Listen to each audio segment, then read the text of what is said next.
कृष्णाय हरि ओम लहरी लहरी कृष्णाय हरि हरि लहरी लहरी देवन हरि ओम लहरी அறிவதே ஞானம். அப்பொழுது அவர்கள் உங்களுடைய பிதா எங்கே என்றார்கள். இயேசு பிரதித்திரமாக, என்னையும் அறியீர்கள், என் பிதாவையும் அறியீர்கள். நீங்கள் என்னை அறிந்தீர்களானால் என் பிதாவையும் அறிவீர்கள் என்றார். தேவாலயத்திலே இயேசு உபதேசம் பண்ணுகிற போது தர்மப்பட்டி இருக்கும் இடத்தில் இந்த வசனங்களை சொன்னார். அவருடைய வேலை இன்னும் வராதபடியினாலும் ஒருவனும் அவரை பிடிக்கவில்லை. இயேசு மறுபடியும் அவர்களை நோக்கி, நான் போகிறேன், நீங்கள் என்னை தேடி உங்கள் பாவங்களிலே சாவீர்கள், நான் போகிற இடத்துக்கு வர உங்களால் கூடாது என்றார். அப்போது யூதர்கள், நான் போகிற இடத்துக்கு வர உங்களால் கூடாது என்கிறானே, தன்னைத்தானே கொலை செய்து கொள்வார்கள் என்று பேசிக் கொண்டார்கள். அவர் அவர்களை நோக்கி, நீங்கள் தாழ்விலிருந்து உண்டானவர்கள், நான் முயலிருந்து உண்டானவன். நீங்கள் இந்த உலகத்தில் இருந்து உண்டானவர்கள், நான் இந்த உலகத்தில் இருந்து உண்டானவன் அல்ல. ஆகையால் நீங்கள் உங்கள் பாவங்களில் சாவீர்கள் என்று உங்களுக்கு சொன்னேன். நானே அவர் என்று நீங்கள் விசுவாசியாவிட்டால் உங்கள் పాపங்களில் సావీர்கள் தான். అలానే పొందు నుంచి 24 వారు నీ తండ్రి ఎక్కడ ఉన్నాడని ఆయన అడుగగా యేసు, మీరు నన్నైనను నా తండ్రినైనను ఎరగరు, నన్ను ఎరిగింటురా నా తండ్రిని కూడా ఎరిగిందని వారితో చెప్పాను. ఆయన దేవాలయంలో బోధించుండగా కానుక పెట్టి ఉన్న చోట ఈ మాటలు చెప్పాను. ఆయన గడి ఇంకా రాలేదు కనుక ఎవడను ఆయన్ని పట్టుకోలేదు. మరేకప్పుడు ఆయన, నేను వెళ్ళిపోతున్నాను, మీరు నన్ను వెతుకుతారు కానీ మీ పాపంలో ఉండి చనిపోదు, నేను వెళ్ళి చోటుకి మీరు రాలేరని వారితో చెప్పాను. అందుకు యూదులు, నేను వెళ్ళి చోటుకి మీరు రాలేరని ఆయన చెప్తున్నాడే, తను తాను చంపుకున్నా అని చెప్పుకొనిచుండ్రి. అప్పుడు ఆయన, మీరు కిందివారు, నేను పైనుండి వాడను, మీరు ఈలోక సంబంధులు, నేను ఈలోక సంబంధులను కాను, కాగా మీ పాపంలో నుండి మీరు చనిపోదని మీతో చెప్పుతుంది. నేను ఆయన నుండి మీరు విశ్వసించనేలా మీ పాపంలో ఉండి చనిపోదని వారితో చెప్పాను. 29వ వచనం వరకు. 29వ వచనం వరకు. அவர்கள், நீர் யார் என்றார்கள். இயேசு அவர்களை நோக்கி, நான் ஆதி முதலாய் உங்களுக்கு சொல்லியிருக்கிறவர் தான். உங்களை குறித்து பேசவும் நியாய தீர்க்கவும் எனக்கு அநேக காரியங்கள் உண்டு. என்னை அனுப்பினவர் சத்தியம் உள்ளவர். நான் அவரிடத்தில் கேட்டவில்லையே உலகத்தில் சொல்கிறேன் என்றார். பிதாவை குறித்து பேசினார் என்று அவர்கள் அறியாதிருந்தார்கள். ஆதலால் இயேசு அவர்களை நோக்கி, நீங்கள் மனுஷகுமாரனை உயரத்திலே பிரித்து, நானே அவர் என்றும் நான் என் சுயமாய் ஒன்றும் செய்யாமல் என் பிதா எனக்கு போதித்தபடியே இவர்களை சொன்னேன் என்றும் அறிவீர்கள். என்னை அனுப்பியவர் என்னுடைய கூட இருக்கிறார். So, అందుచేత if you don't please God, you can never have His life. You won't have divinity. நீங்கள் தேவனை பிரியப்படுத்தாவிட்டால் நீங்கள் அவரோடு இருக்க முடியாது. ఆ దేవునికి ఇష్టంగా జీవించకపోయినట్లయితే ఆయనతోనే ఉండలేదు. But if you please Him, He will never leave you alone. ஆனால் அவரை பிரியப்படுத்துகிற போது உங்களை தனிமையாக ஒருபோது விட மாட்டார். ఆయన ఇష్టంగా నువ్వు జీవించినట్లయితే ఆయన నన్ను ఒంటరిగా విడిచిపెట్టడు. That's a great truth. அது ஒரு பலத்தான ஒரு சத்தியம். అది గొప్ప సత్యం. I go to church. நான் ஆலயத்துக்கு போகிறேன், నేను ఆలయానికి వెళ్తున్నాను, Immediately God will leave you.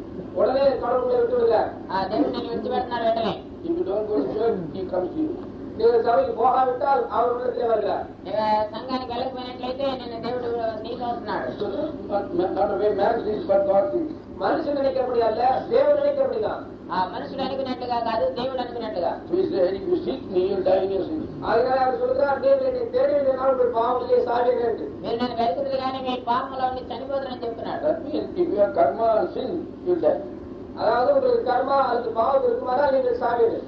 మీ కర్మ పాపం ఉన్నట్లయితే మీరు చనిపోతారు. If you do not know, believe that I am He, then also die in your sin. దేవుడు ఉండే స్థలంలో మరణం లేకుండా ఉన్నది. If God doesn't leave a man, ஒரு மனுஷனை தேவன் கைவிடாவிட்டால், ఒక మనిషిని மனுஷன் விட்டு போகாத. மனுஷனை விட்டு போகாவிட்டால், దేవుడు ఒక మనిషిని విడిచిపెట్టి బాగుండా ఉన్నట్లయితే How can death come to him? எப்படி மரணம் அங்கே வரும்?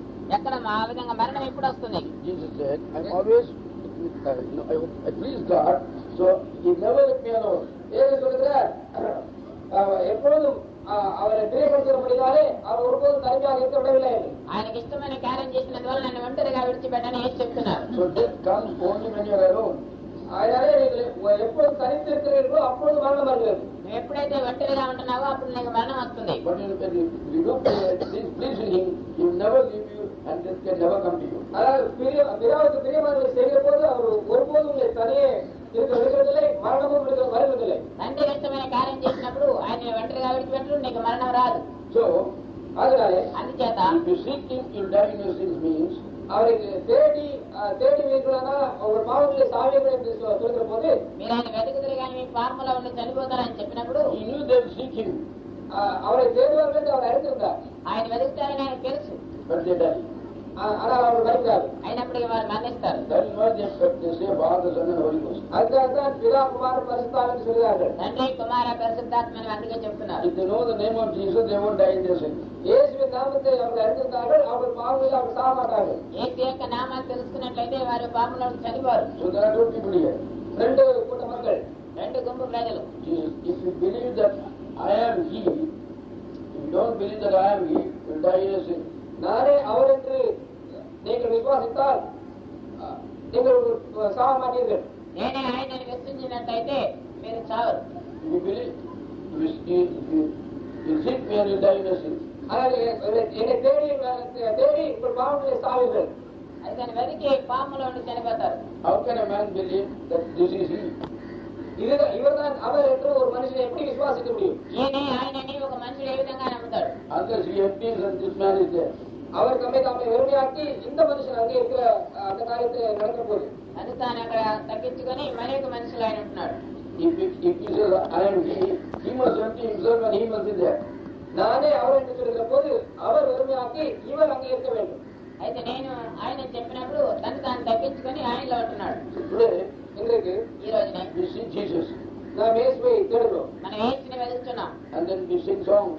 நாம் பாடுகிறோம். మనం పాటలు పాడుతున్నాం. 2000 years the people died believing in Jesus. 2000 வருஷமாக இயேசுவை விசுவாசித்து ஜனங்கள் மரித்தார்கள். 2000 సంవత్సరాల నుంచి యేసుని విశ్వసించిన జనులు మరణించారు. If that is why we believe in Jesus, we are the more miserable people. அதுக்காக நாம் இயேசுவை விசுவாசித்தால் நாம் எல்லாரையும் பார்க்கிறோம் மோசமானவர்கள். ఆ విధంగా యేసుని విశ్వసించినట్లయితే అందరికంటే మనం మోసమైన వారుగా ఉంటాం. Why can't you believe in other religion? Because you die. மற்ற Everybody dies. What specialty you have? எல்லா மதத்திலும் மத்தினாலும் அப்படிதான் இருக்கிறார்கள். நமக்குள்ள விசேஷித்த காரியம் என்ன? அப்படியானா ఆ విధంగా అన్ని మతంలో ఉన్నటువంటి వారు ఆవేశించి మరణిస్తున్నారని దీని విశేషం ఏంటి? We also die seeking Him. அவரை தேடி அவர்களும் மறைக்கிறார்கள், நாமும் மறைக்கிறோம். వారి వెతికి ఆ విధంగా మరణిస్తున్నారు, మనం మరణిస్తాం. But the people who died as martyrs, ரத்த சாட்சியை மறைத்தவர்கள் అతిసాక్షిగా మరణించిన వారు they were not dying for Him. அவருக்காக மறைக்கவில்லை, ఆయనకైనా మరణించలేదు. They knew who He is, அவர் யார் என்று அறிந்திருந்தார்கள். వారు ఎవరో తెలుసుకున్నారు. and they stood firm for them till death. அதற்காக அவர்கள் முடிவு வரைக்கும் மரணம் வரைக்கும் உறுதியாக நின்றார்கள். అందుకని వారు మరణ పర్యంతం నిజముగా ఉన్నారు. In the hope that they will come again. மறுபடியும் அவர்கள் வருவார்கள் என்ற நம்பிக்கையோடு మరలా తిరిగి వస్తారనే నమ్మకంతో. That's what Jesus said, that they didn't die, they are sleeping. அதுக்காக இயேசு சொன்னார், அவர்கள் மறிக்கவில்லை, நித்திரை அடைந்திருக்கார்கள் என்று. అందుకే ఏం చెప్తున్నారు? వారు మరణించారు కానీ మరణించలేదు, నిద్రించారని. If you don't believe that I am He, நானே அவருக்கு விசுவாசிக்காவிட்டால் నేనే ఆయన నేను నమ్మకపోయినట్లయితే you have no hope. உங்களுக்கு நம்பிக்கையே இல்லை. నీకు నమ్మకం లేదు. if you believe, நீங்கள் விசுவாசித்தால் మీరు నమ్మినట్లయితే then you come to sleeping position. அப்பொழுது நித்திரை அடைகிற அந்த ஸ்தானத்துக்கு வருகிறீர்கள். అప్పుడు నిద్రించినటువంటి స్థానంలాగా వస్తారు. Many say that there are many resurrections. அநேக உயிர்த்தவர்கள் உண்டு என்று அநேகர் சொல்கிறார்கள். అనేకమైన పునరుత్థానాలు ఉన్నాయని అనేకులు చెప్తున్నారు. Resurrection means rising from the dead. உயிர்த்தவர்கள் என்றால் மரித்தோர்களுக்கு எழுப்புகிறது. పునరుత్థానం అనగా చనిపోయి తిరిగి లేవడం. Not rising from sleep. நித்திரையிலிருந்து எழுப்புகிறது அல்ல. నిద్రలో చేయడం కాదు. For 2000 years, 2000 வருஷமாக 2000 సంవత్సరాల నుంచి they are sleeping. அவர் நித்திரையில் இருக்கிறார்கள். వారు నిద్రలో ఉన్నారు. Now Jesus இயேசு యేసు goes to Dalithakum. தரித்தாக்கும் இடத்துக்கு போகிறார். హరితాత్మ అని చెప్పాడు. அந்த இடத்துக்கு ఆ స్థలానికి So the people come. ஜனங்கள் வருகிறார்கள். ప్రజలు అక్కడికి వచ్చారు. He don't worry, he's not there, she's not there, she's sleeping. அவள் மறைக்கவில்லை, அவள் நித்திரை அடைந்திருக்கிறார் என்று சொல்கிறார்கள். ఆయన నిద్ర పోతుంటే మరణించలేదని చెప్తున్నాడు. They are laughing. அவங்க எல்லாரும் ஜனங்கள் எல்லாரும் சிரிக்கிறார்கள். అందరూ నవ్వుతా ఉన్నారు. You know why he said that? அவர் ஏன் அப்படி சொன்னார்? ఎందుకు ఆ విధంగా చెప్పారు? To find out the unbelievers. அங்கே இருக்கிற அவிசுவாசிகள் யார் என்று கண்டுபிடிக்க. అవిశ్వాసాలని కనుగొట్టడానికి. அவ்வளவு வரைக்கும் பார்த்து எல்லாரும் வெளியே போயிட்டு தோற்கிறார். ఆ విధంగా నమ్మిన వారందరూ చూసి ఎంతమంది బయటకు వెళ్ళిపోమని చెప్పాడు. there were only few people who did not laugh. சிரிக்காதவர்கள் மிகவும் கொஞ்சம் பேர் தான். అయితే నమ్మనటువంటి వారు కొంతమంది ఉన్నారు. The child is dead, அங்கே குழந்தை மறைந்திருக்கிறது. బిడ్డ చనిపోయింది. and these people, இங்க இருக்க ஜனங்கள் ఆ ప్రజలు they said he's dead.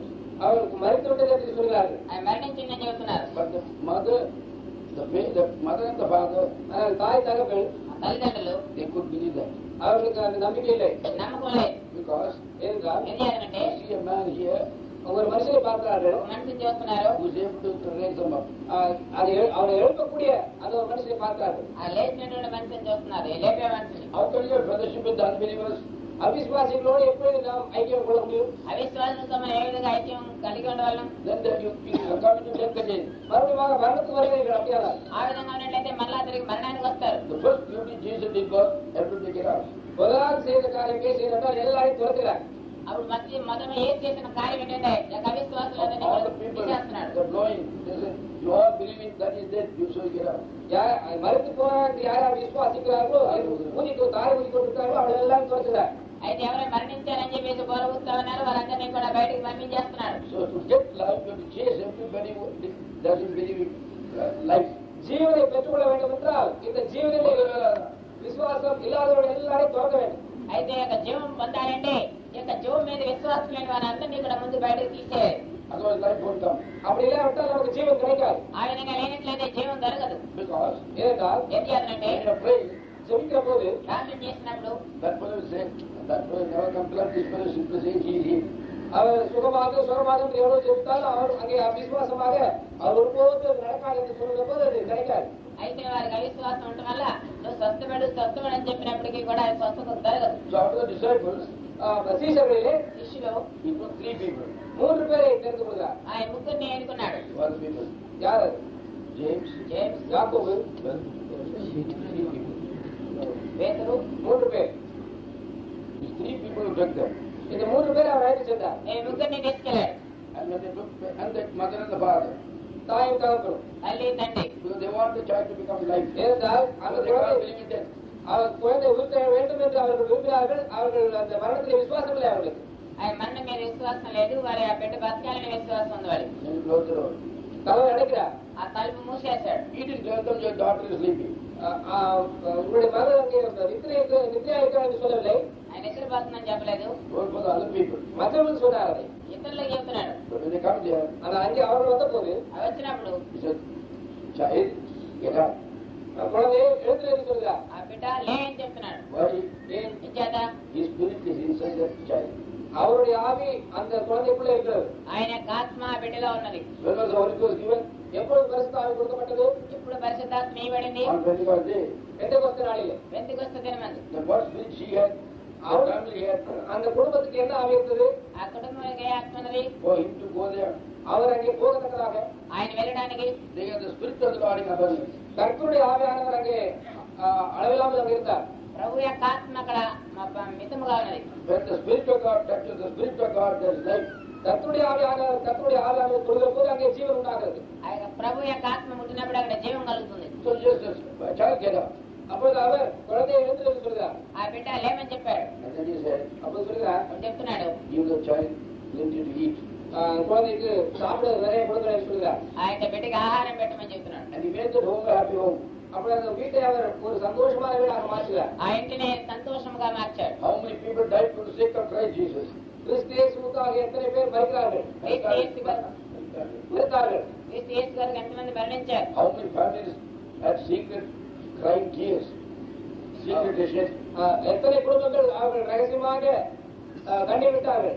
ఎంతమంది కుటుంబములు రహస్యంగా కన్నీరు విడుస్తా ఉన్నారు. But he is a man who கண்ணீராவின் துடைப்பார். ஆனால் அவரோ கண்ணீராக துடைக்கிறவராக இருக்கிறார். ఆయన కన్నీరు తుడిచేవాడిగా ఉన్నాడు. He has got life, அவருக்கு ஜீவன் உண்டு. ఆయన జీవం ఉన్నది. but he was patient. ஆனால் அவர் பொறுமையா இருந்தார். ఆయన ఓర్పు కలిగి ఉన్నాడు. What were they doing? They were sleeping. அவர் என்ன செய்து கொண்டிருக்கிறார்? நித்திரையிலே இருக்கிறார்கள். వారు ఏం చేస్తున్నారు? నిద్రలో ఉన్నారు. How will you wake up a sleeping man? ஒரு நித்திரையா இருக்கிற மனுஷனை எப்படி எழுப்புவார்? నిద్రపోయే మనిషిని ఏ విధంగా లేపుతావు? Suppose my wife is sleeping, ஒருவேளை என் மனைவி நித்திரையா இருக்கிற போது నా భార్య నిద్రపోయినట్లయితే I call them by name. பேர் சொல்லி அழைப்பேன். పేరు పెట్టి పిలుస్తాను. Hello? I don't say, like that. அப்படி கதைத்து கொண்டிருக்க மாட்டேன். ఆ విధంగా అరిచినట్లయితే లాభం లేదు. Amen. எவன்? అబ్బాయి, மறுபடியும் పేరు పెట్టి Amen. எவன்? అబ్బాయి, Help me there. எழுப்பிட்டே இருக்கு. లేచాను. I'm not going and shaking her. போய் அசைக்கிறதுல போய் அங்கே నేను పోయి నేను Why కదవట్లేదు. does he get that? ஒரு தொழிலை எழுப்புகிறாரு. నేను నా నోటి మాటగా లేపుతున్నా. Why? ஏன்? ఇచ్చేదా? because he has my life there. அங்கே அவருக்கு என்னுடைய ஜீவன் இருக்கிறது. ఆమెకి నా యొక్క జీవం ఉన్నది. Suppose I shout for somebody. நான் யாருக்காக சத்தம் கொடுக்கிற போது నేను ఎవరి గురించి అయినా అరిచినప్పుడు Hey, Somari. A சோமாரி A సోమారి Who will get up? யாரு ఎవరు లేపుతారు? If you don't tell the name, பேரை சொல்லி அழைக்காவிட்டால் నేను పేరు పెట్టి will పిలవపోయినట్లయితే the sleepy man get up? யாராவது தூங்குற மனுஷன் எழுப்பாரா? నిద్రపోయిన వాడు లేస్తాడా? Hey, Ambu. ஏ எழுப்பு என்று சொன்னார். లే Who will get up? யார் எழுப்பார்? ఎవరు లేస్తారు? The name is important. பேர் அங்கே முக்கியம். పేరు ముఖ్యం. So anybody who knows Christ Jesus will know their name. கிறிஸ்தியேசுவை எடுத்து யாராவது ஒருவர் கிறிஸ்தியேசுவை எடுத்தால் கிறிஸ்தியேசு அவருடைய ஜாமத்தை அறுத்திருப்பார். பேர் அறுத்திருப்பார். ఎవరైనా క్రీస్తు యేసును తెలుసుకున్నట్లయితే క్రీస్తు యేసు కూడా వాని యొక్క పేరు తెలుసుకుంటారు. That is why when some people get to Jesus சில மக்கள் இயேசு இடத்துல வந்த போது కొంతమంది యేసు దగ్గరికి వచ్చినప్పుడు with revelation, வெளிப்பாடோடு ప్రత్యక్ష ద్వారా we ate in a house, என்னுடைய வீட்டிலே புசித்து మా ఇంట్లో మీరు భోజనం చేశారు, என்னுடைய தெருவிலே பிரசங்கித்து మా వీధిలో ప్రసంగించారు, I don't know you.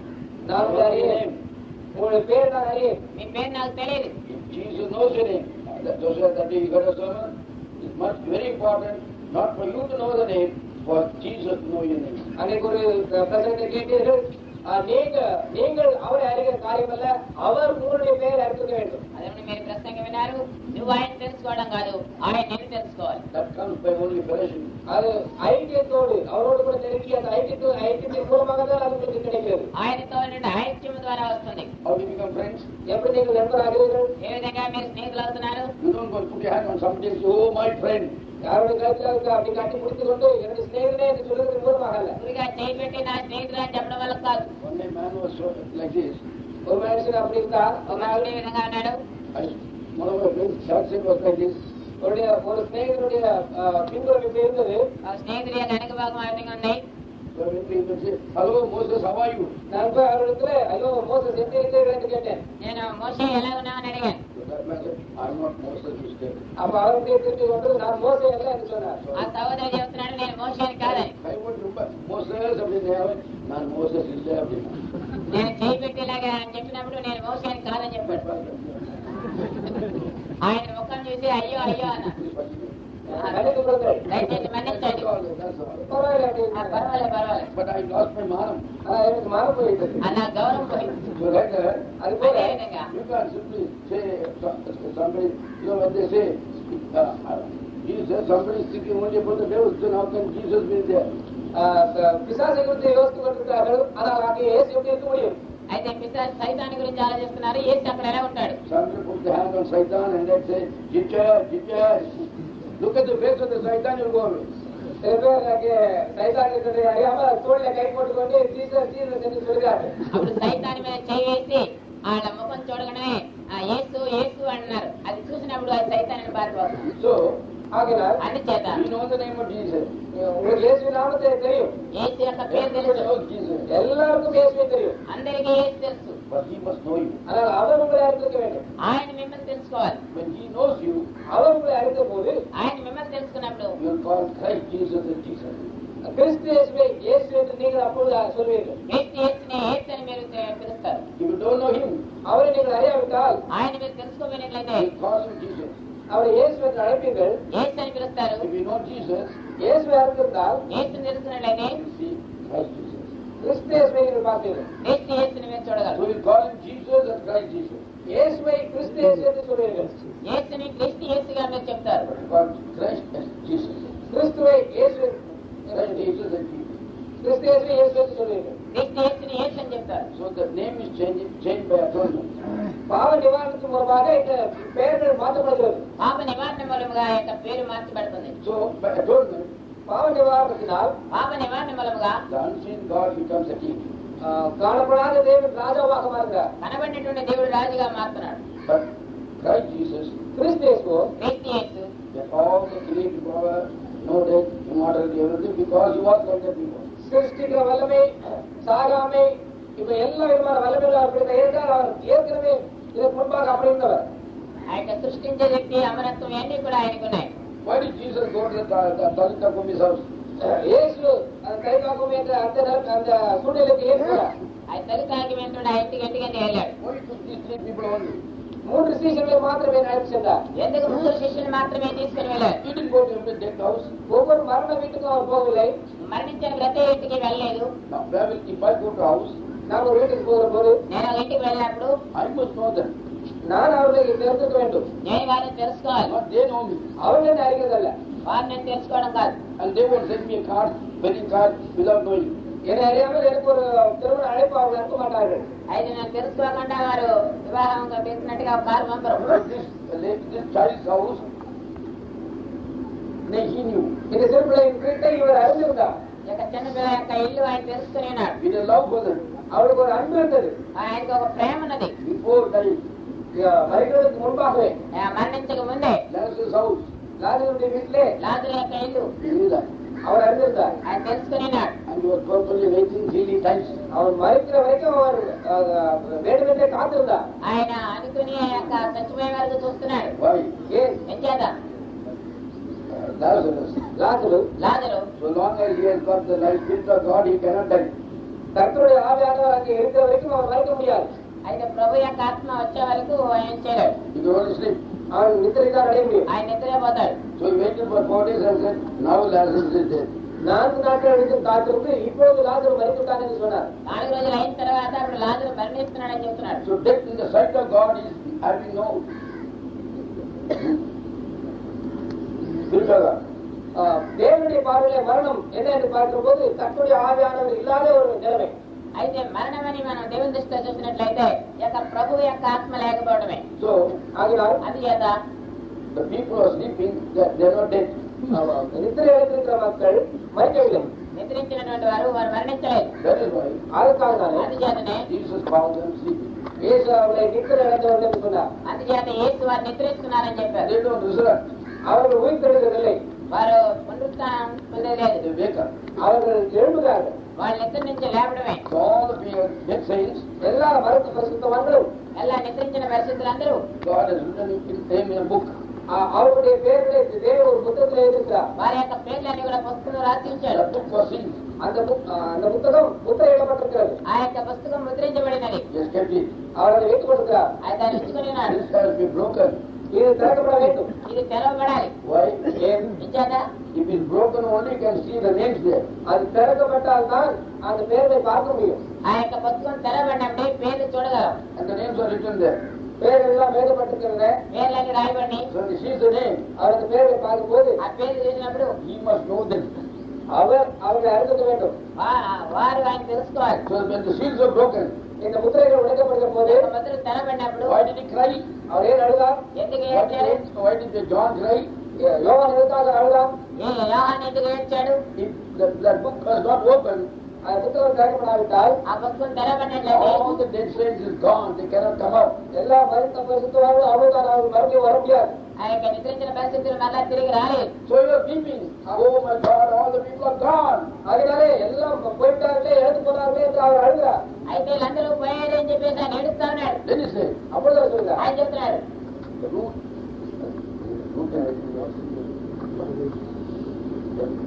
the root and offspring of David has prevailed. அப்பொழுது சொல்கிறார் தாவீதின் வேரும் கிளைமாறவர் மேற்கொண்டிருக்கிறார் என்று சொல்கிறார். దావీదు వేధించుకునేటువంటి ఆయన జయించున్నాడని. As I told you, the root and the offspring are the same. நான் சொல்றபடி இந்த வேரும் கிளையும் ஒன்றுதான். ఈ వేరు చిగురు ఒకటే.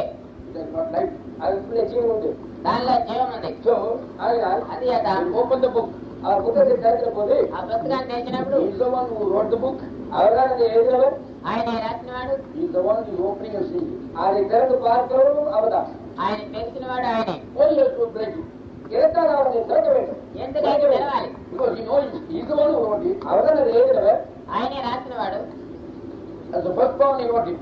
முதற் பேரானவராக அதை எழுதினார். ఆ జ్యేష్ఠ కుమారుడిగా ఆయన రాసినాడు. But as he had to come as Saturday, ஆனால் தாவீது குமாரனாக வர வேண்டி ఆయన దావీదు కుమారుడిగా వచ్చినప్పుడు it is blocked. His brain is put in a block. His knowledge is blocked out as a man. ஒரு மனுஷனாக அவருடைய அறிவெல்லாம் மூடப்பட்டது. ఒక మనిషినిగా ఆయన జ్ఞానం అంతా మూసివేయబడింది. So he had to prevail. ஆகையால் அவர் மேற்கொள்ள வேண்டும். ఆయన జయించాలి. What is prevailing? மேற்கொள்வது என்றால் என்ன? జయించడం అంటే ఏంటి? It is no use of calling Son of David. தாவீது குமாரன் சொல்லுவதால దావీదు కుమారుడిని చెప్పడం ద్వారా కాదు, Jacob యాకోబు యాకోబు was fighting with the angel. தூதரோடாக சண்டை இருக்கிறார். దూతతో పోరాడుతున్నాడు. So he thought this was Esau.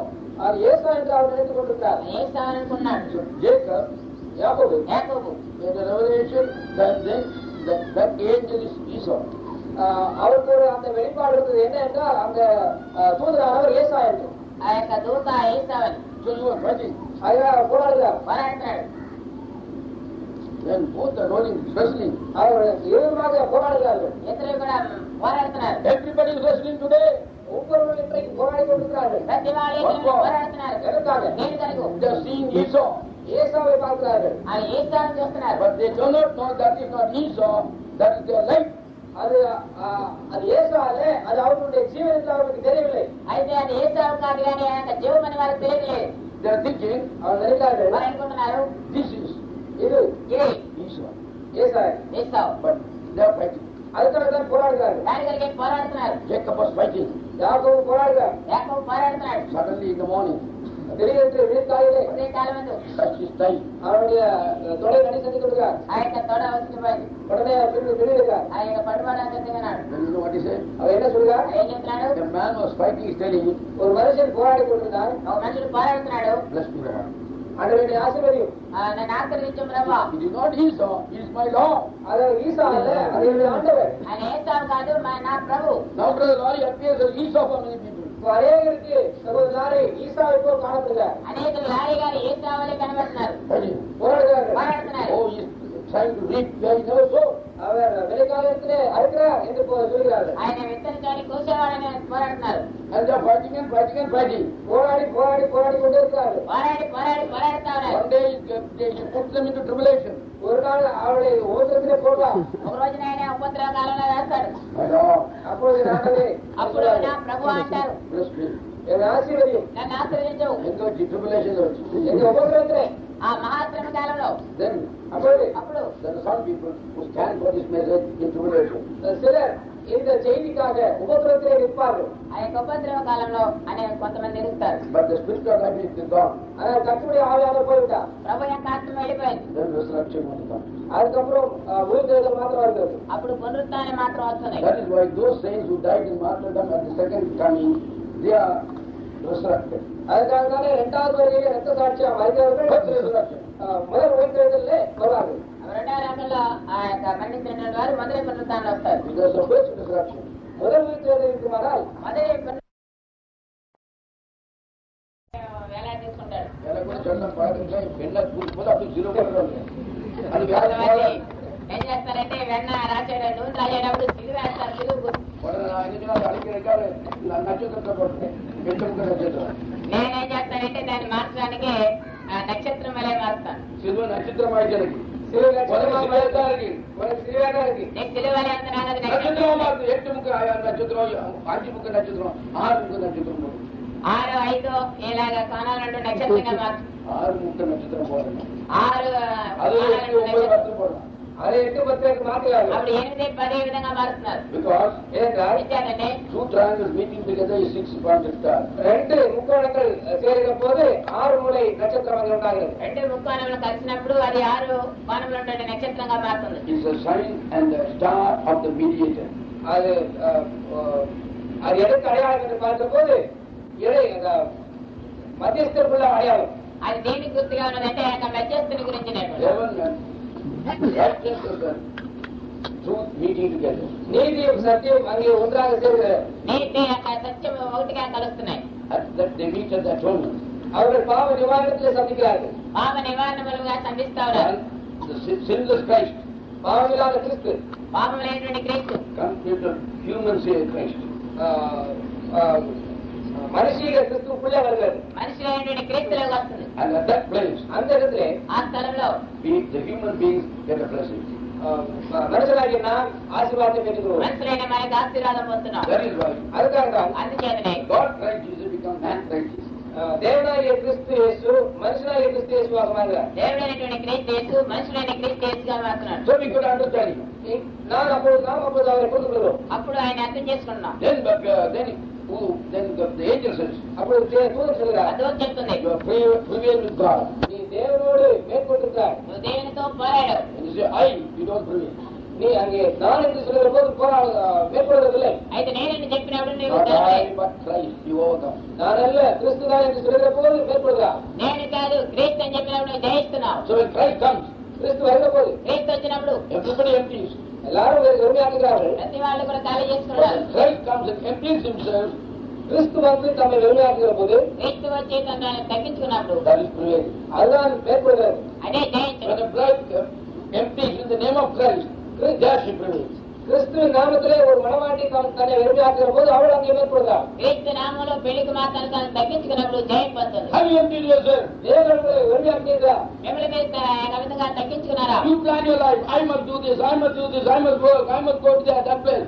That's all work of selfish, righteous, unrighteous people. நீங்கள் உங்கள் சுய திட்டங்களை நீங்கள் போடுகிறீர்கள். இங்கே போக வேண்டும், அதை செய்ய வேண்டும், இதை செய்ய வேண்டும் சொல்கிறீர்கள். அதெல்லாம் தன்னலத்துக்காக செய்யப்படுகிற காரியம். అయితే మీ సొంత ఇష్ట ప్రకారంగా నేను ఎక్కడికి వెళ్ళాలి, ఎక్కడికి వెళ్ళాలి, అది ఏది అనుకుంటాను. And you say God is prosperity. அவரது தேவனை விருத்தியாக ஆசீர்வதித்தார் என்று நீங்கள் சொல்கிறீர்கள். అప్పుడు మీరు దేవుడు నన్ను ఏ విధంగా ఆశీర్వదిస్తున్నాడని చెప్తున్నారు. I can understand you because I was also like you. நான் அதை புரிந்து கொள்ள முடியும் உங்களை. ஏனென்றால் நானும் அப்படித்தான் இருந்தேன். నేను అర్థం చేసుకోగలను. నేను కూడా ఒకప్పుడు ఆ విధంగా చేశాను. My wife, என்னுடைய மனைவி భార్య I sent her to job. ஒரு வேலைக்கு அனுப்பியிருந்தேன். అక్కడ మా ఉద్యోగాన్ని పంపించారు. Because we had no money. ஏனென்றால் எங்களுக்கு பணம் இல்லை. మా దగ్గర డబ్బులేదు. And she was one of the organizers in the village. அப்போது அங்கே அந்த கிராமத்திலே நிர்வாகியாக இருந்தார். ఆ గ్రామంలో నిర్వాధికారిగా She used to go in the morning. காலையில போகணும். ఉదయం వెళ్ళాలి. That poor girl came in the evening. சகோதரி சாயங்காலத்தில் வருவார். ఆ యొక్క సహోదరి సాయంకాలం వస్తుంది. She'll get 100 rupees. 100 ரூபாய் கிடைக்கும். ఒక 100 రూపాయలు దొరుకుతాయి. And she'll come back. திரும்பி வந்து తిరిగి వచ్చి 100 again. ஆண்டவரே ప్రభువా Then action the 100 rupees of Anvarali. இந்த 100 ரூபாய்க்காக எவ்வளவு போனா ఆ యొక్క 100 రూపాయల కోసం ఎంత కష్టమా? And we were very happy. Got that 100 rupees. ஆனா அந்த 100 ரூபாய் ரொம்ப சந்தோஷமா இருக்கும். ఆ 100 రూపాయల కొరకు ఎంతో సంతోషంగా ఉండేవాడు. My dear friends, எல்லாரும் ஸ்நேகிதரே, ప్రియమైన స్నేహితులారా, the husband, the real husband, he never sent a wife for job. உண்மையான புருஷனா இருக்கிற போது தன்னுடைய மனைவி ஒருபோது வேலைக்கு அனுப்ப மாட்டார். నిజమైన పురుషుడు అయినట్లయితే తన భార్యను ఎప్పుడు కూడా ఈ విధంగా పనికి పంపించడు. My wife was working in the kitchen of the Vellore hospital. Vellore ஆஸ்பத்திரியிலே மனைவி அங்கே சமையல் கொடுக்க வேண்டிய அந்த பதார்த்தங்களை கொடுக்க வேண்டிய இடத்துல இருந்தா வேலை பார்த்துருக்காங்க. ఆ యొక్క నెల్లూరు ఆసుపత్రిలో నా భార్య ఉన్నప్పుడు అక్కడ వంట వండే సామాన్లు ఇచ్చే పనిలో ఉన్నారు. At that time, அந்த சமயத்துல ఆ సమయంలో I thought she got a job. அவருக்கு ஒரு வேலை கிடைச்சது நினைத்தேன். నేను ఆమెకు ఒక ఉద్యోగం దొరికిందని నేను అనుకున్నాను. One day after my wife got a job, ஒரு நாளைக்கு என் மனைவிக்கு வேலை கிடைத்த போது ఒక రోజు నా భార్య ఉద్యోగం దొరికిన తర్వాత அவர் சொன்னார்கள், ఆమె చెప్పింది, எனக்கு ஒரு வேலை இருக்கு. எந்த ஒரு வேலை இருக்கு, నాకు ఉద్యోగం ఉంది. மரியாதை உரியா இல்லையா? மரியாதை ஒன்றும் இல்லையா, మర్యాదగానే ఉద్యోగం విడిచిపెడతాం లేదా? விட முடியாது. விட முடியாது. ఉద్యోగం విడిచిపెట్టినాం. அது மேல பார்க்க கூடாது. உதப்பேன். ఆ ఉద్యోగం చేయకూడదు, కొడతాను. பேசாம உட்காந்துட்டா. பேசாம உட்கார்ந்தார். వెంటనే కూర్చొని ఇంట్లో మాట్లాడు. She became a good girl. அப்பொழுதுதான் அவர் நல்ல பெண்ணாக மாறினார். అప్పుడు ఆమె ఒక మంచి అమ్మాయిగా మారింది. I lost my job என்னுடைய வேலை வந்து నేను నా ఉద్యోగం to become good again. நல்லதாக மாறுவதற்காக, నేను మంచివాడిగా మారాను. Because ஏனென்றால் ఏంటంటే if my Jesus என்னுடைய இயேசு నా యేసు as a bride மனவாட்டியாக ఎందుకు మంచిగా will make me work, என்னை வேலைக்கு விட்டால் నన్ను పనికి విడిచిపెట్టినట్టయితే I won't be a good bride. நான் ஒரு நல்ல மனவாட்டியாக இருக்க முடியாது. నేను మంచి పెళ్లి కుమార్తెగా ఉండలేను. So every bride ஆகையினால் ஒவ்வொரு மனவாட்டியும் మరి పెళ్లి కుమార్తె must stop working. வேலை செய்கிறதை விட்டு ఆ యొక్క పని చేయడం మానేసి Not these worldly jobs. உலக பிரகாரமான வேலை அல்ல, ఆ లాభ సంబంధమైన ఉద్యోగాలు కాదు. மூஞ்சி இப்படி போகுது.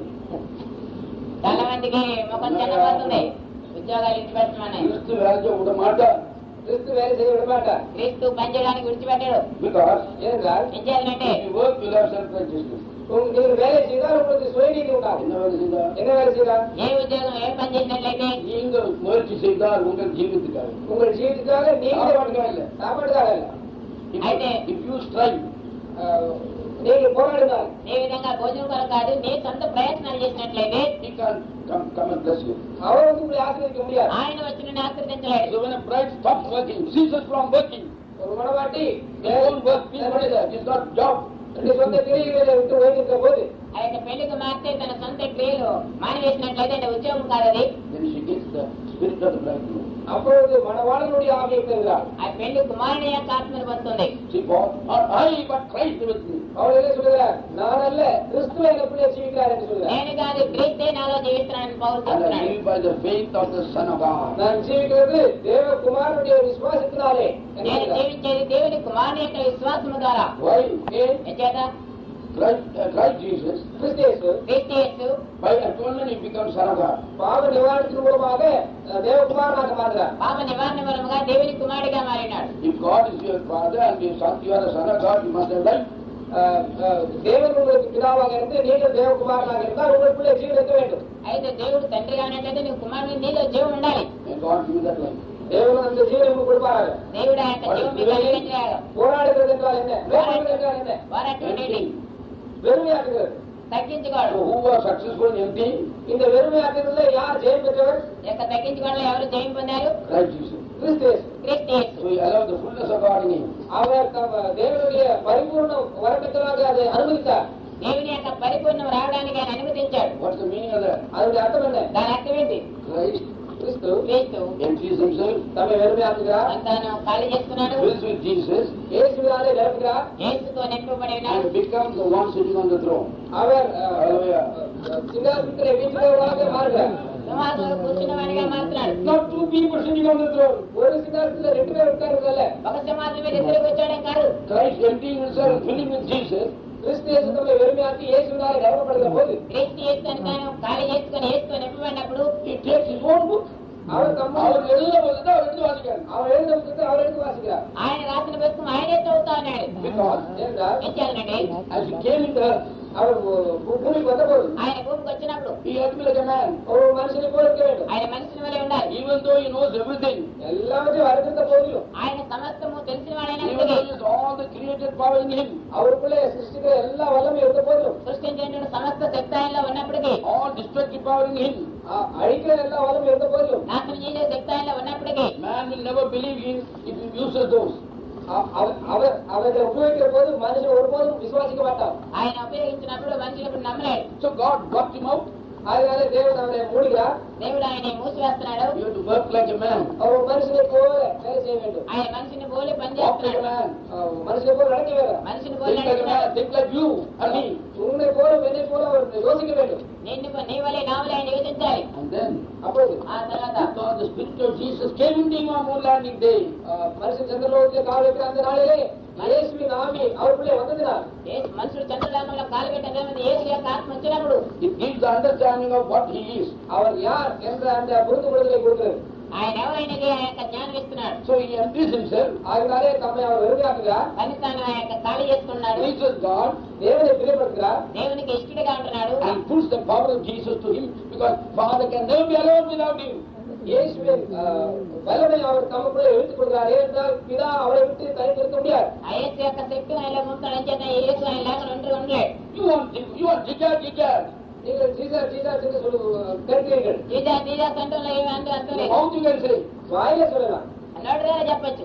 When you say not I, நான் இல்லை என்று சொல்கிற போது నేను లేనని చెప్పినప్పుడు, but Christ, கிறிஸ்துதான் என்று క్రీస్తే சொல்லலாம். అని చెప్పినప్పుడు that's not easy, my friend. அது சுலபமான காரியம் அல்ல. అది సులభమైన కార్యం కాదు When స్నేహితుడా. you say that, அப்படி நீங்கள் சொல்கிற போது ఆ విధంగా మీరు చెప్పినప్పుడు immediately life comes. உடனடியாக Spiritual life comes. జీవం వస్తుంది. That's హృదయ ఆత్మ the వస్తుంది. power. அதுதான் வல்லமை. అదే శక్తి. He won't produce 1 inch of that condition. அந்த நிபந்தனைக்கு அவர் ஒரு அந்தரமும் குறைய மாட்டார். ఆ యొక్క నిబంధనకు ఒక అంగుళం కూడా తగ్గించడు. So when the human Christ மனுஷ கிறிஸ்து మళ్ళీ ఏంటంటే క్రీస్తు empties himself, தம்மை வெறுமையாக்குகிற போது తను దాన్ని ఖాళీ చేసుకున్నప్పుడు, fills with Jesus, தம்மை இயேசுவினாலே நிரப்பிக் கொள்கிற போது యేసుతో నింపబడినప్పుడు then you get the revelation about that book. அந்த புத்தகத்தை குறித்த வெளிப்பாடு அப்போது கிடைக்கிறது. ఆ యొక్క పుస్తకానికి వెళ్ళి ప్రత్యక్ష దొరుకుతుంది. Where the key of death and life is there. மரணத்துக்கும் ஜீவனுக்குள்ள சாவி அங்கே இருக்கிறது. మరణం యొక్క జీవం యొక్క తాళం దగ్గర ఉంది. That's why they have the keys of hell and death. அதுதான் மரணத்துக்கும் ஜீவனுக்கும் உள்ள தெருவு இருக்கிறது ఆ சொல்றார். మరణానికి పాతాళం మీద తాళం చేయలు ఆ దగ్గర ఉన్నాయంట. Open the book. புத்தகத்தை இருக்கிறார். ఆ పుస్తకాలు తీస్తున్నాడు. ஜீவ புத்தகம் జీవ పుస్తకం Take the book. எடுக்கிறார். పుస్తకం తీసుకొని Read the name. பெயர்களை வாசிக்கிறார். నేను చదువుతున్నాను. One first for that name. அந்த பெயருக்காக போராடுகிறார். ఆ పేరు గారు పోరాడుతున్నాడు. Go down to hell.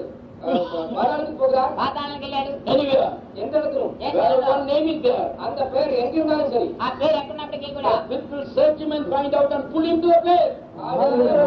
தேடி அந்த இடத்துக்கு கொண்டு வருகிறார். ఆ ఆత్మ ఎదికి ఆ యొక్క స్థలంలోకి తీసుకొస్తున్నాడు. It has to go so all over the world. 7 spirits will go out on him immediately. ஏனென்றால் 7 ஆவியானவர் எந்த உலகம் முழுவதுமாக சுற்றி கொண்டு வர முடியும். ఆ యొక్క 7 ఆత్మల యొక్క ప్రపంచం అంతా చుట్టురావడం శక్తి ఉంది. There's a poor man ஒரு எளிமையான மனுஷன், ఒక సాధారణ పేదవాడున్నాడు. relying on Christ. ஆனால் கிறிஸ்துவிலே அவர் சார்ந்திருக்கிறவர். క్రీస్తులో ఆధారపడినటువంటి వాడు. He may be controlled by a devil.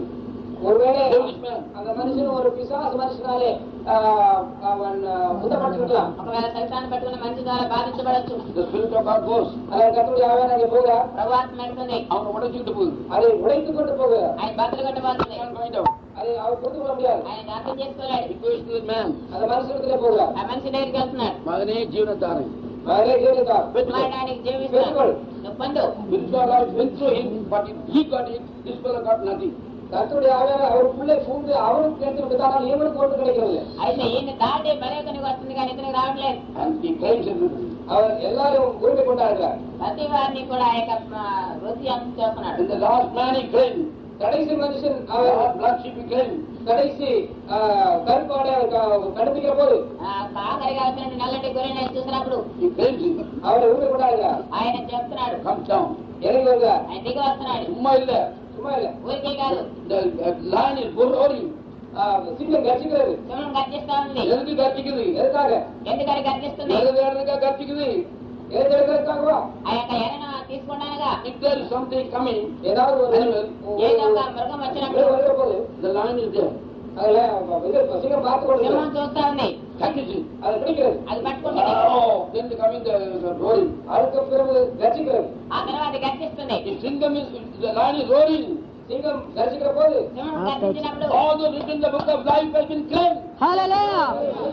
எல்லாரும் உரிமை கொண்டாடப்படுகிறார்கள். అయితే విజయ పుస్తకం రాయబడినటువంటి వారు అందరూ కూడా జరుగుతా ఉన్నారు. After prayer soul winning. So what is soul winning? அப்படியே ஆத்மாக்கள் ரட்சிக்கப்படுகின்றால் என்ன? అయితే అప్పుడు ఆత్మ రక్షించడం ఏంటి? Those written in the book of life after they claim, where is soul winning? இவங்க எல்லாரும் ஜீவ புஸ்தகத்தில் எழுதப்பட்டவர்கள் எல்லாரும் உரிமை கொண்டாடப்பட்ட பின்பு ஆத்மாக்கள் ரட்சிக்கப்படுவது எங்கே? జీవ పుస్తకం రాయబడిన వారందరూ ఉన్నప్పుడు ఇంకా ఆత్మను సంపాదించేది మనకి ఎందుకు? Not through the Holy Ghost. பரிசுத்தால் That is finished. மூலமாக அது முடிந்துவிட்டது. పరిశుద్ధాత్మ ద్వారా కాదు, అది ముగించబడింది. That's why they are building universities and engineering colleges. அதனால்தான் அவர்கள் That's the sign the Holy Ghost has left them on it. பல்கலைக்கழகம் இன்ஜினியரிங் காலேஜ் எல்லாம் கட்டி கொண்டிருக்காள். அது இதுக்கு அடையாளம் என்றால் பரிசுத்தாவியானவரை விட்டால் அவரை விட்டு சென்று விட்டார் என்று அர்த்தம். దాని వాళ్ళంతా కూడా కాలేజీలు బైబిల్ కాలేజీ అని కడుతున్నారు. అన్ని కూడా ఏం ప్రయోజనం లేదు. Thanks God for the spirit of life. கர்த்தருடைய ஜீவ ஆவிக்காக நாம் தேவை ஸ்தோத்திரிக்கிறோம். ఆయన ప్రభు యొక్క జీవాత్మ కొరకు దేవుని You స్తోత్రం. don't get it, it will come to you. நீங்கள் அதை தேடி போகிறது அது தேடி போகிறார். అయితే నువ్వు దాన్ని వెతకట్లేదు, ఆయన నిన్ను వెతుకుతూ వస్తున్నాడు. You do the work sitting. உட்கார்ந்து கொண்டிருக்கிற போது அவர் வேலையை செய்கிறார். ఆయన కూర్చున్నప్పుడు ఆయన పని చేస్తున్నాడు. The seven spirit will go around the world and bring all the people. கர்த்தருடைய 7 ஆவியானவர்கள் உலகம் முழுவதும் சேர்த்து அவருடைய பிள்ளைகள் எல்லாம் கொண்டு வருகிறார். ఆ యొక్క 7 ఆత్మలు కూడా ప్రపంచం అంతా తిరిగి మనుషులు తీసుకొస్తారు. I see the 141,000 marching on. 144,000 மக்கள் அணிவகுத்து வருவதை நான் பார்க்கிறேன். అయితే 144,000 మంది వారు నడుస్తూ రావడం నేను చూస్తున్నాను. Right, your work is finished. மனவாட்டியுடைய வேலை முடிந்து விட்டது. పెళ్లి కుమార్తె యొక్క పని అయిపోయింది. Prepare yourself. உடனே ஆயத்தப்படுத்திக் கொள். మేమంతా మీరు సిద్ధపడండి. Preparing is not coming to ashram. ஆயத்தப்படுவது என்று சொல்கிற போது ஆசிரமத்துக்கு வருகிறது அல்ல. రావడం అంటే ఆశ్రమం రావడం కాదు, సిద్ధపడడం అంటే You must go into Christ. கிறிஸ்து இயேசுவுக்குள்ளே நீங்க செல்ல வேண்டும். క్రీస్తు యేసులోకి మీరు రావాలి. God bless you. தேவனை ஆசீர்வதிப்பார். దేవుడు మీరు ఆశీర్వదించుగాక. Now, we thank God for blessing us these days. இந்த நாட்களின் ஆசீர்வாதங்களுக்காக நாம் தேவனை ஸ்தோத்திரிக்கிறோம். ఈ యొక్క దేవ ఆశీర్వాదం కలిగి దేవుని స్తోత్రం చెల్లిస్తున్నాం. We are happy that we have Sister Susie here. கிறிஸ்து நம்முடைய மத்தியில் இருக்கிறதுக்காக நாம் மிகவும் சந்தோஷப்படுகிறோம். సిస్టర్ సుశీ మన మధ్య ఉండడం ఎంతో సంతోషిస్తున్నాం. Let us all rejoice நாம் எல்லாரும் கழிவுவோம். మనమందరం కూడా సంతోషిద్దాం. for the great message which God gave. தேவன் கொடுத்த மகத்தான செய்திகளுக்காக దేవుడు ఇచ్చినటువంటి మంచి వర్తమానం వరకు So let us empty ourselves. நாம் எல்லாரும் நம்மை வெறுமையாக்குவோம். మనందరం మనం ఖాళీ చేసుకుందాం. If you empty, the Spirit of God rushes to you. அப்படி நீங்கள் உங்களை வெறுமையாக்குற போது கர்த்தருடைய ஆவியானவர் உங்களுக்கு பிரவாகிக்கு வருவார். ఖాళీ చేస్తున్నప్పుడు మనం ఖాళీ చేస్తున్నప్పుడు ప్రభు యొక్క ఆత్మలోకి వస్తుంది. Just pray. ஜெபம் செய்வோம். ప్రార్థన చేద్దాం. Our Savior bless us all now. அவருடைய ரட்சகரே வேறு கூட ஆசீர்வதியும். కేవలం రక్షగా అందరినీ ఆశీర్వదించు. Lord, prepare them for the glorification. மகிமைக்காக ஒவ்வொரு ஆயுதப்படுத்தும். ఆ మహిమ కొరకు ఒక్కొక్కరిని సిద్ధపరచు. Thank you for these great messages. இந்த மகத்தான செய்திகளுக்காக நன்றி செலுத்துகிறோம். ఒక గొప్ప సందేశం కొరకు నీకు స్తోత్రం చెల్లిస్తున్నాం. These are not my messages. இதா என்னுடைய செய்திகள் அல்ல, ఈ యొక్క నా యొక్క వర్తమానములు కాదు, These are your messages. உங்களுடைய செய்திகளே வேறு. ఇవన్నీ నీ యొక్క వర్తమానములు. Lord, forgive me if I made any mistake in the messages. இந்த செய்திகளை நான் ஏதாவது தவறு செய்தால் மன்னிக்க வேண்டுமா கேட்டேன். ఈ యొక్క వర్తమానంలో తప్పు చేసినట్లుగా మన్నించు ప్రభు. If there's anything which we have not done properly, forgive us. தாங்கள் சரியான படி சில காரியங்களை செய்யாமல் இருந்திருந்தால் இதை மன்னிக்க வேண்டுமா கேட்டுக்கிறோம். సరిగా సరైన కార్యం చేయకపోయినట్లయితే మన్నించు ప్రభు. We thank you because you prevailed. மேற்கொண்டபடியால் உண்மை நன்றியோடு ஸ்தோத்திரிக்கிறோம். మేము జయించినందుకు నీకు స్తోత్రం చెల్లిస్తున్నాం. And by revelation, you prevailed and realized your position. வெளிப்பாட்டின் மூலமாக நீர் மேற்கொண்டு உங்களுடைய ஸ்தானத்தை நீர் பெற்றுக்கொண்டீர். ఆ యొక్క ప్రత్యక్ష ద్వారా జయించే యొక్క స్థానాన్ని పొందుకొని ఉన్నారు. Otherwise, you have not had any life. அப்படி இல்லாவிட்டால் எங்களுக்கு ஒரு ஜீவனம் கிடைத்திருக்காது. ఆ విధంగా లేనట్లయితే మాలో ఏ జీవం ఉండదు. And we know that the book of life has been opened and that you know all those who are right. ஜீவ புஸ்தகம் திறக்கப்பட்டிருக்கிறதையும் அதில் எழுதப்பட்டிருக்க எல்லா பேர்களையும் அறிந்துபடுத்துக்காக நம்ம தூக்கிறோம். అయితే జీవ పుస్తకం తెరవని అందులో ఉన్న పేర్లని కూడా తెలుసుకునేనా. We thank you because you have come down after that. அது பிற்பாடு இறைவனுக்காக நம்ம ஸ்தோத்திரிக்கிறோம். ఆ తర్వాత నువ్వు దిగి వచ్చినందుకు స్తోత్రములు. Thank you for catching us up. எங்களை பிடித்துக்கொண்டதுக்காக நம்ம ஸ்தோத்திரிக்கிறோம். వెంపట్టుకునగా నీ స్తోత్రములు. And we know that you will never allow us to get away from you. உங்களுக்கு இருந்து போகாதபடி நீ காத்துக்கொள்வீர் என்று நாங்கள் அறிந்துக்கிறோம். మిమ్మల్ని విడిచిపెట్టి వెళ్ళకుండా మీరు కాస్తారని మేము నమ్ముతున్నాం. Because we please you. ஏனென்றால் நாம் உங்களுக்கு பிரியப்பட்டுள்ளோம். మేము మీకు ఇష్టలుగా ఉంటున్నాం. You never leave us alone. நீர் எங்களை தனித்து ஒருபோதும் விட மாட்டீர். మీరు మమ్మల్ని విడిచిపెట్టి ఒంటరిగా విడిచిపెట్టవు. Lord, never alone. Lord, never alone. He promised never to leave me, never to leave me alone. Lord, never alone. Lord, never alone. He promised never to leave me, never to leave me alone. If you please him, he'll never leave us alone. நீங்கள் அவரை பிரியப்படுத்தினால் உங்களை ஒருபோதும் அவர் தவிர்த்து விட மாட்டார். అయితే ఆయన ఇష్టలుగా ఉన్నట్లయితే నేను విడిచిపెట్టడు. When I started preaching God, நான் தேவனை பிரியப்படுத்த ஆரம்பித்த போது నేను దేవునికి ఇష్టలుగా ఉన్నప్పుడు ప్రారంభించినప్పుడు Jesus never let me alone. இயேசு ஒருபோதும் என்னை தவிர்த்திருக்க விடவில்லை. యేసు నన్ను ఒంటరిగా విడిచిపెట్టలేదు ఎప్పుడు. How he is with me. அவர் இப்போது என்னோடு இருக்கிறார். ఆయన నాతో ఉన్నాడు. So he God also will not never leave you alone if you please him. அப்படியே நீங்களும் அவரை பிரியப்படுத்தும் போது தேவன் உங்களை ஒருபோதும் தவிர்த்து விட மாட்டார். మీరు ఆయనకి ఇష్టంగా ఉన్నట్లయితే దేవుడు ఎప్పుడు మిమ్మల్ని విడిచిపెట్టడు. So if you please Christ, ஆகையினாலே நீங்கள் கிறிஸ்துவை பிரியப்படுத்தினார். మీరు క్రీస్తుని ఇష్టంగా ఉన్నట్లయితే Christ who contains Jesus will never leave you alone. இயேசுவை பெற்றிருக்கிற கிறிஸ்து உங்களை ஒருபோதும் தவிர்த்து விட மாட்டார். యేసుని పొందినటువంటి యొక్క క్రీస్తు ఎప్పుడు కూడా మిమ్మల్ని విడిచిపెట్టడు. May God bless you. தேவன் உங்களை ஆசீர்வதிப்பார். దేవుడు మిమ్మల్ని ఆశీర్వదించుగా. हरि हरि लहरी लहरी कृष्णाय हरि ओम लहरी लहरी कृष्णाय हरि हरि लहरी लहरी देव